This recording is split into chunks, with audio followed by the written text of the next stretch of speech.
Good afternoon all of you. जैसा कि अपन लोगों की टेस्ट लास्ट सीरीज चली रही थी, सारे अपन 12th के इंपोर्टेंट क्वेश्चन साथ साथ पढ़ते जा रहे हैं।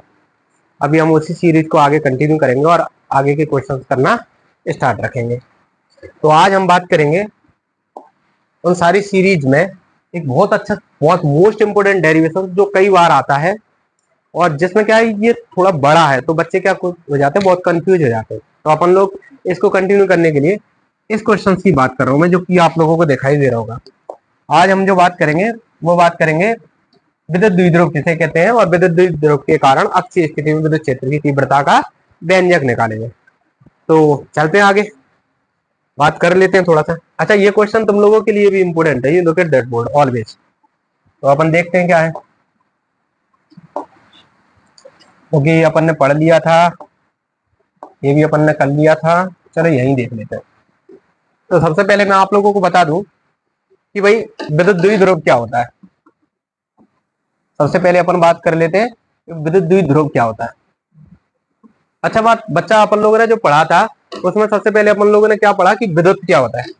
तो विद्युत में हम लोगों ने बात कर ली कि भाई विद्युत का मतलब यहाँ पर सीधी सी बात है, अभी इस चैप्टर में केवल और केवल आवेश के लिए चल रहा है कि आवेश कैसे बिहेव करता है।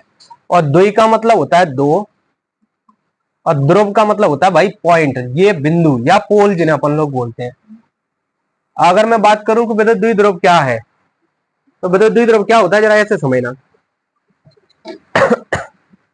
विद्युत द्विध्रुव क्या होता है जरा ऐसे समझना कि अल्पतम दूरी पर स्थित दो विपरीत आवेशों के निकाय को, निकाय का मतलब होता है सिस्टम या जोड़ा, निकाय को अपन लोग क्या कहते हैं, तो विद्युत द्विध्रुव कहते हैं। जैसे दो अल्पतम, ये रहे भैया दो बिंदु, और मैंने जैसा परिभाषा इसकी बोली थी, इसकी जो अल्पतम दूरी है वो क्या मान सकते हैं अपन, 2l मान सकते हैं और 2a मान सकते हैं, कुछ भी। तो जैसा इसकी विद्युत द्विध्रुव की परिभाषा थी वैसे ही अपन लोगों को लेकर चलना है। क्या परिभाषा होती है, तो अल्पतम दूरी, अल्पतम दूरी मतलब सबसे कम दूरी, ठीक है। अल्पतम दूरी पर स्थित दो विपरीत आवेश, विपरीत आवेश का मतलब एक नेगेटिव चार्ज ये रहा और दूसरा तुम्हारा पॉजिटिव चार्ज ये रहा, तो दोनों के दोनों कैसे आवेश है, ये विपरीत आवेश है। तो दो विपरीत आवेशों के निकाय को क्या कहते हैं, विद्युत द्विध्रुव कहते हैं। तो अपन इसको अब क्या बोलने लगेंगे, विद्युत द्विध्रुव बोलने लगेंगे। अगर मैं आगे आप लोगों से बात करूं तो विद्युत द्विध्रुव के बात आती है किसकी, कि विद्युत द्विध्रुव आघूर्ण क्या होता है। अगली जो बात आती है वो किसकी आती है, कि विद्युत द्विध्रुव आघूर्ण क्या होता है। तो अगर मैं आप लोगों को बताऊं तो विद्युत द्विध्रुव आघूर्ण को हम लोग किससे डिनोट करते हैं बच्चा, पी से डिनोट करते हैं। कैसे डिनोट करते हैं, पी से। और पी बराबर फॉर्मूला क्या होता है, इन दोनों में से कोई भी एक आवेश है जो कि परिमाण के रूप में लिया जाता है। तो मैंने परिमाण के रूप में क्या ले लिया, क्यू ले लिया, इनटू में इनके बीच की दूरी, और बीच की दूरी अपन क्या मान के चल रहे हैं, 2l, तो यहाँ क्या ले लेंगे 2l। ये तुम्हारा जो होता है वो क्या होता है, विद्युत द्विध्रुव आघूर्ण होता है, जिसको एसआई मात्रक, अगर मैं बात करूं तो एसआई मात्रक क्या होगा, तो बच्चा Q का जो एसआई मात्रक होता है वो होता है कूलाम, और 2l ये क्या है, यहाँ पर लंबाई है ना, तो एक तरीके की लंबाई का जो एसआई मात्रक होता है वो क्या होता है, मीटर। तो हम लोगों को इसका एसआई मात्रक मिलता है कूलाम इंटू मीटर। बताइए ये चीजें समझ आ गई सबको, है ना। तो अब अपन आगे बात करते हैं इसी क्वेश्चन को लेकर। जैसा क्वेश्चन था, क्वेश्चन क्या था, क्वेश्चन क्या है, विद्युत द्विध्रुव किसे कहते हैं। तो मैंने ये बता दिया विद्युत द्विध्रुव किसे कहते हैं, अल्पतम दूरी पर स्थित दो विपरीत आवेशों के निकाय को अपन लोग क्या कहते हैं, विद्युत द्विध्रुव कहते हैं। अब बात करते हैं किसकी, अक्षीय स्थिति की। भैया अक्षीय स्थिति को एंड ऑन पोजीशन भी बोला जाता है और इसी को अनुदैर्घ्य स्थिति भी बोला जाता है। तो जब अपन इसकी बात करेंगे तो जरा ऐसे समझना अच्छे से बच्चा, ठीक है, थोड़ा सा समझने की कोशिश करेंगे। किसी भी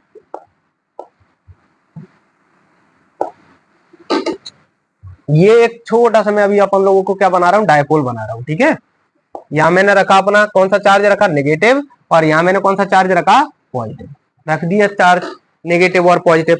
मैंने बताया कि इनके जो बीच की दूरी होती है वो बीच की दूरी क्या होती है, तो तुम लोग तुरंत बोल दोगे सर इनके बीच की दूरी जो है वो क्या है, 2l है। तो मैंने कहा ये जो बीच की दूरी है वो कितनी है, यहां से यहां तक, तो 2l बीच की दूरी है। 2l क्या है, यहां से बीच की दूरी। अब क्योंकि हम लोगों को अक्षीय स्थिति पर क्या करनी है, गणना करनी है, तो इनकी दो स्थितियां होती हैं, एक होती है अक्षीय स्थिति और एक होती है निरक्षीय स्थिति। अक्षीय स्थिति कहां होगी, इनके एक्सिस पर, जैसे लेफ्ट मेरा या राइट मेरा, इस तरीके से क्या होगी, इसकी अक्षीय स्थिति होगी। लेकिन अगर बात करूं निरक्षीय स्थिति की, तो निरक्षीय स्थिति कहां होती है, या तो ऊपर होगी या नीचे होगी। तो अभी अपन बात किसकी कर रहे हैं, अक्षीय स्थिति की, एंड ऑन पोजीशन की। तो एंड ऑन पोजीशन इसकी कहां होगी, अपने ये साइड या ये वाली साइड, क्योंकि हम लोगों को ये पता है कि इधर मेरे पास बोर्ड है नहीं, तो मैं तो इधर ही बना दे रहा हूं। ठीक है, तो चलो देख लेते हैं। तो मैं क्या करूंगा, पहले मैं लिख रहा हूं कि माना एक विद्युत द्विध्रुव है जिसका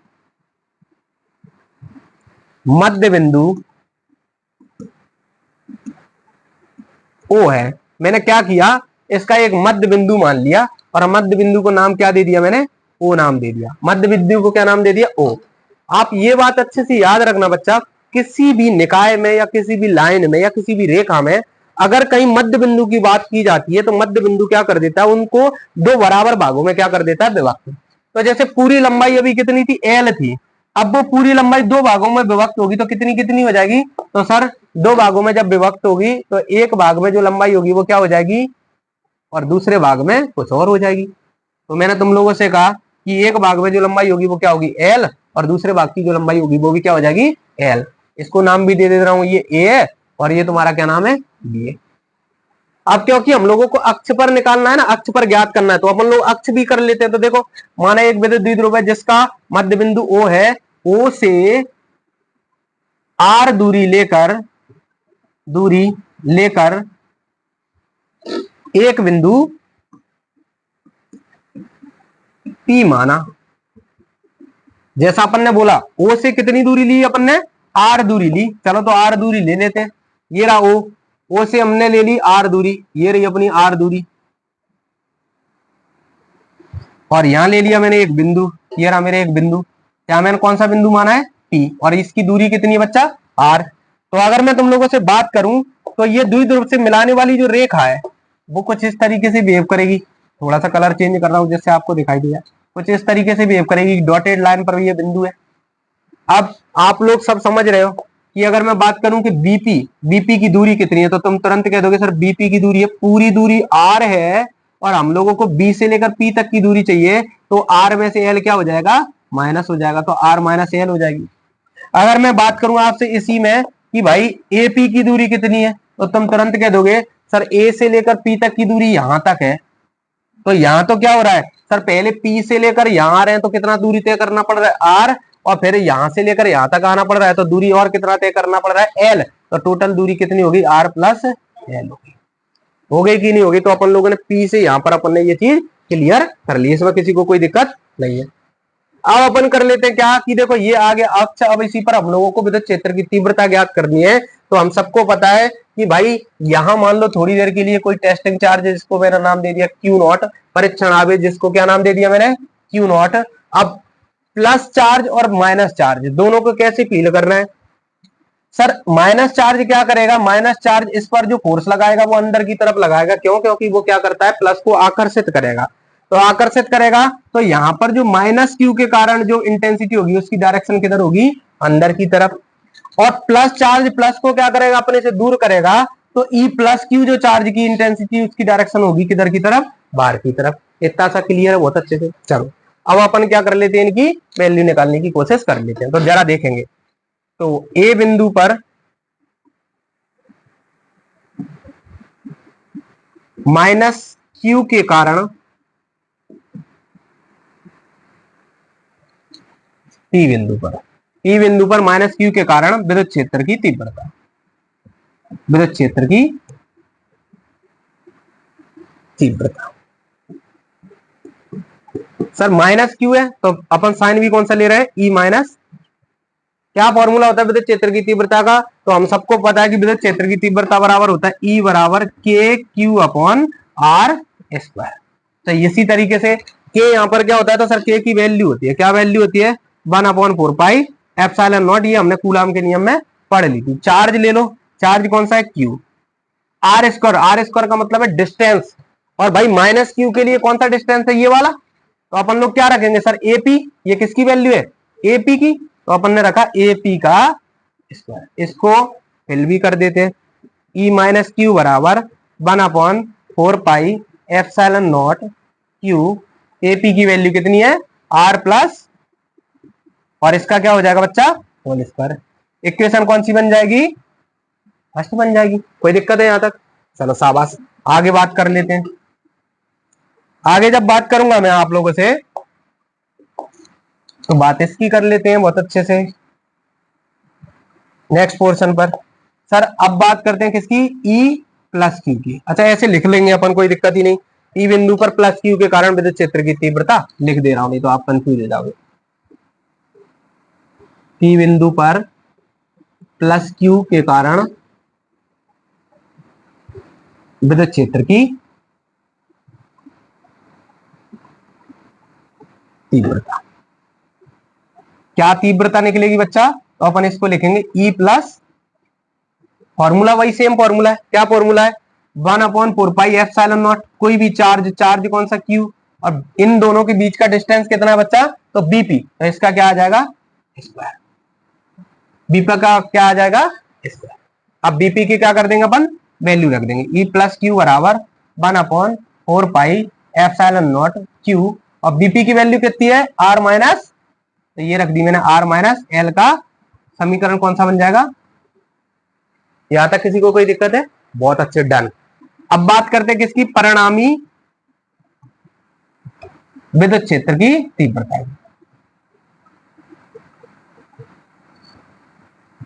जब मैं परिणामी विद्युत क्षेत्र की तीव्रता की बात करूंगा तो हम लोगों को क्या करना होता है, टोटल इंटेंसिटी निकालनी पड़ती है। लेकिन क्योंकि ये एक्सियल पॉइंट है और अलग अलग चार्ज है, तो हम लोगों को जो परिणामी निकालना पड़ता है वो कैसे निकालना पड़ता है, ज्यादा में से कम को क्या करना पड़ता है, माइनस। तो हम सब ने सीखा है, क्या सीखा है कि बच्चा जो जिसका हर छोटा होता है वो वैल्यू भिन्न में क्या होती है, बड़ी, और जिसका हर बड़ा होता है वो वैल्यू भिन्न में क्या होती है, छोटी। और जब भी हम घटाएंगे तो बड़ी में से किसको घटाएंगे, छोटी को। तो अपना ये माइनस है, इसका मतलब है 100% वैल्यू कौन सी बड़ी होगी, ई प्लस क्यू वाली। और इसमें क्या है, प्लस है, तो ये वैल्यू 100% कैसी होगी, छोटी। क्यों, क्योंकि इसका हर क्या हो जाएगा, बड़ा, और इसका हर क्या हो जाएगा, छोटा। तो अपन लोगों को ये समझ आ रहा है। तो यहां क्या आ जाएगा, ई माइनस क्यू। समीकरण 1 व 2 से मान रखने पर, चलो मान रखते हैं। E net, E plus Q का मान क्या है, तो 1/4 pi epsilon naught Q R minus l का होल स्क्वायर। फिर माइनस ई प्लस क्यू का मान क्या है, ई माइनस क्यू का मान क्या है, तो 1/4 pi epsilon naught Q bracket के अंदर आर प्लस एल का होल स्क्वायर। ये मान है, यहां तक किसी को दिक्कत ही नहीं अपन लोगों को ना, वेरी गुड। चलो जो एक जैसा लगता है उसको क्या कर लेते हैं, कॉमन। एक जैसा कौन है सर, 1/4 पाई एप्सिलॉन नॉट एक जैसा है और क्यू एक जैसा है। तो अंदर क्या बचा सर, ऊपर से सब चला गया, मतलब 1 बचा, तो ये बचा आर माइनस एल का होल स्क्वायर। इधर माइनस, इधर से भी सब बाहर चला गया, तो क्या बचा 1/r प्लस एल का। दैट्स वाई ऑल क्लियर, यहां तक सबको क्लियर है, वेरी गुड। अब इसकी अपन आगे बात कर लेते हैं। तो अपन कहां तक आ गए थे, अभी आ गए थे ई नेट बराबर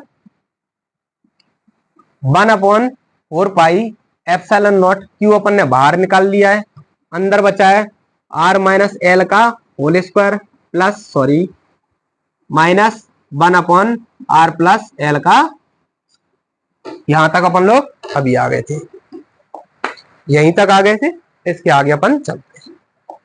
चलो अब आप सबको पता है इसके दो तरीके हैं करने के, और मैं सिंपल सा तरीका कर दे रहा हूं, 1/4 पाई एप्सिलॉन नॉट क्यू।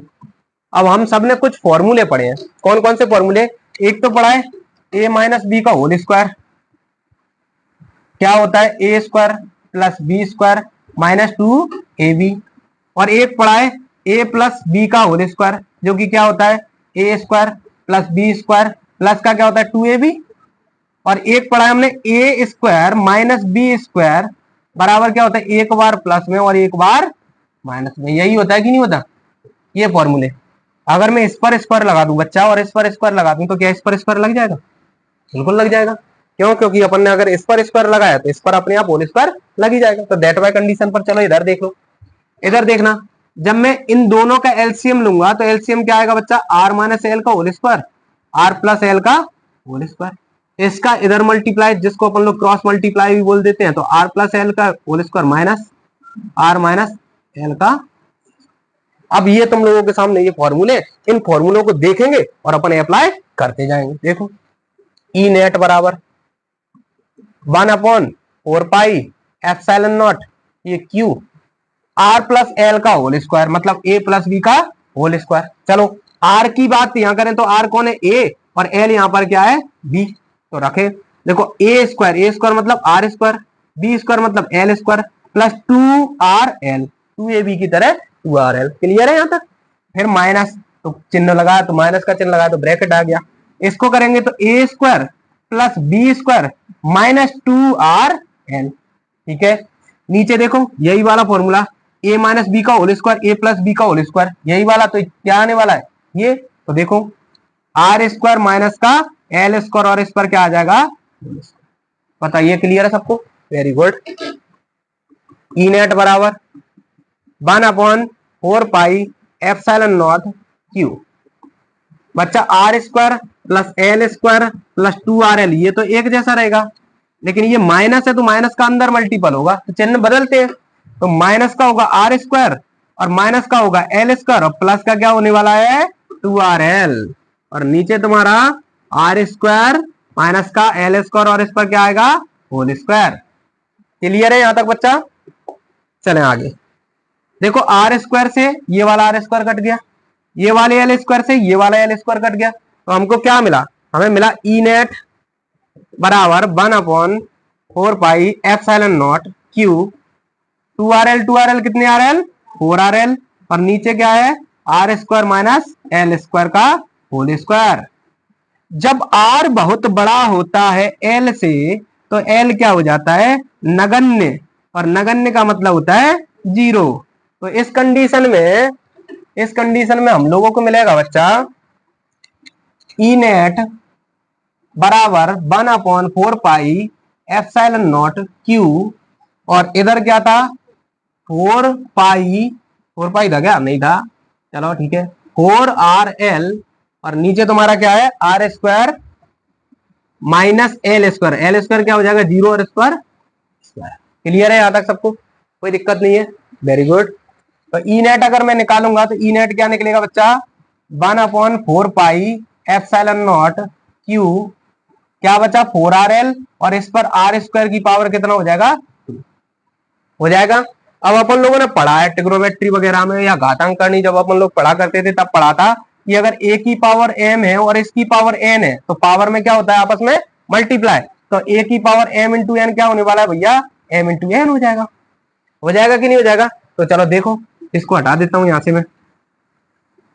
तो दैट वाई कंडीशन पर अपन लोग क्या देखेंगे यहां पर, कि ई नेट बराबर 1/4 एप्सिलॉन नॉट क्यू, इधर देखो 4RL और 2 के ऊपर 2 है, तो क्या आने वाला है, आर की पावर कितना हो जाएगा, आर की पावर आ जाएगा आपका, ठीक है, बढ़िया, बहुत अच्छे, 4RL, इधर आएगा आर की पावर 4, एक आर से एक आर कट गया, तो हमें मिला ई नेट बराबर 1/4 epsilon naught Q into 4L, और नीचे क्या मिलेगा, आर क्यू।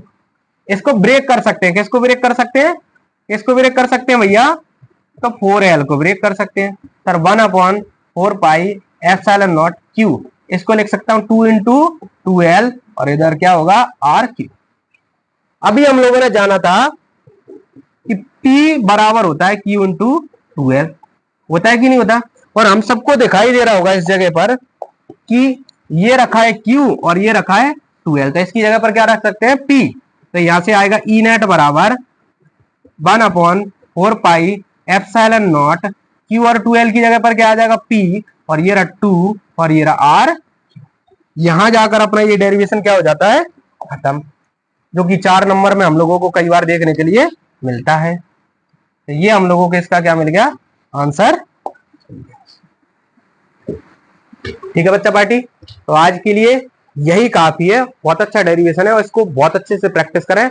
मोस्टली 4 नंबर में आने के फुल चांसेस रहते हैं, और जब ये 4 नंबर में आता है तो बहुत सिंपल सा है, मतलब करेंगे ना तो प्रैक्टिस मैथ टाइप का बहुत अच्छा लगता है अपन को ना, तो अच्छे से इसकी प्रैक्टिस करें। कल फिर मिलेंगे इसी सीरीज में अगले क्वेश्चन के साथ। Bye bye.